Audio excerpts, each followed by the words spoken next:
The Tavern. On a stormy night in the shadowy town of Elvinsdale, Daniel Harper trudged through the rain-soaked streets. Lightning flashed, illuminating the jagged silhouettes of leafless trees and the abandoned buildings that lined the cobblestone roads. Grief weighed heavy on his shoulders as it had for years. The death of his father had left a hollow ache in his chest that no amount of time could heal. As Daniel turned a corner, a flickering light caught his attention. There, at the end of the street, stood a building he swore hadn't been there before. Specter's Rest Tavern. The warped sign creaked in the wind, the faded paint depicting a skeletal hand holding a goblet. The windows glowed faintly, as though the light inside struggled to escape. Against his better judgment, Daniel pushed open the heavy wooden door. A burst of warm air enveloped him, carrying the scent of aged wood, burning candles, and something metallic. The tavern's interior was a relic of another time. Shadows danced across the low-beamed ceiling, and the faint hum of an old jazz tune played on a gramophone in the corner.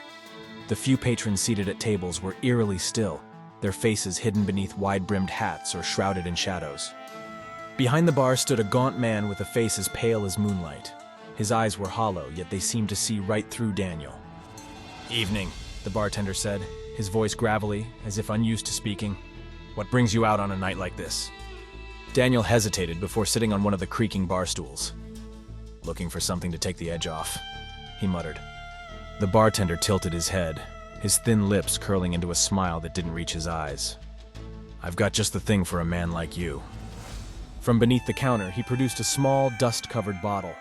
The label was old and cracked, but Daniel could just make out the faded words, "Eternal Bond." "This ain't your usual drink," the bartender said, his voice dropping to a conspiratorial whisper. "This one lets you spend time with the dead. Talk to them, laugh with them, just like old times." Daniel's heart skipped a beat. His father's face flashed in his mind, his kind smile, the hearty laugh that once filled their home.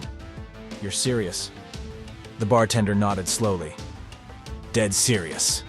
He chuckled softly, the sound more like dry leaves scraping across stone. "But I'll warn you, everything has a price." Daniel barely heard the warning. His grief outweighed his caution. "How much?" The bartender's grin widened. "It ain't about money. The cost is personal." Before Daniel could second-guess himself, the bartender poured a thick amber liquid into a small glass. The liquid shimmered unnaturally, as though it held light trapped within it. "To those we've loved and lost," the bartender murmured as Daniel raised the glass to his lips. The drink burned as it slid down his throat, but it was a comforting warmth, like a distant memory of home. The world around him began to shift. When Daniel opened his eyes, he was standing in a field bathed in golden light. The air was warm and sweet, and a gentle breeze rustled the tall grass. In the distance, he saw a familiar figure, his father. "Dad!" Daniel's voice cracked, tears spilling down his face. His father turned, his expression a mix of joy and alarm. "Danny?" He rushed forward, enveloping his son in a tight embrace. "What are you doing here?" "I missed you," Daniel whispered. "I had to see you again." His father pulled back, his face shadowed by worry. "You shouldn't be here. You don't belong in this place." Daniel frowned. "What are you talking about? I just wanted to see you, to talk to you. What's wrong with that?" "Everything." His father glanced around nervously. The golden light seemed to dim, shadows creeping along the edges of the field. "Time here doesn't work like it does there. Every moment you stay, it costs you. You need to leave. Now." "Cost me what?" Daniel demanded. But before his father could answer, a chilling wind swept through the field. The golden light turned gray, and distant whispers began to rise, growing louder. The shadows at the edge of the field stretched closer, writhing like living things. "Go back!" his father shouted, his voice cracking with desperation. "Before it's too late!" But Daniel clung to him. "No, I just got here. I'm not leaving you again." The whispers became screams and the shadows surged forward. Daniel watched in horror as his father's form began to flicker, his face contorted in anguish. "Leave!" his father shouted, his voice echoing unnaturally as the world around them dissolved into darkness. Daniel gasped as he found himself back in the tavern. The bartender was there, polishing a glass as though nothing had happened. "How was the reunion?" he asked with a crooked grin. Daniel opened his mouth to respond, but froze. Something was wrong. His hands trembled as he raised them to his face. His skin was loose, wrinkled and paper-thin. His hair, once dark, was now snow white. He turned to the mirror behind the bar and let out a strangled cry. The reflection staring back at him was that of an old man, a man well into his 90s. What did you do to me?" he said, his voice weak and shallow. The bartender's smile widened, his teeth gleaming like tombstones.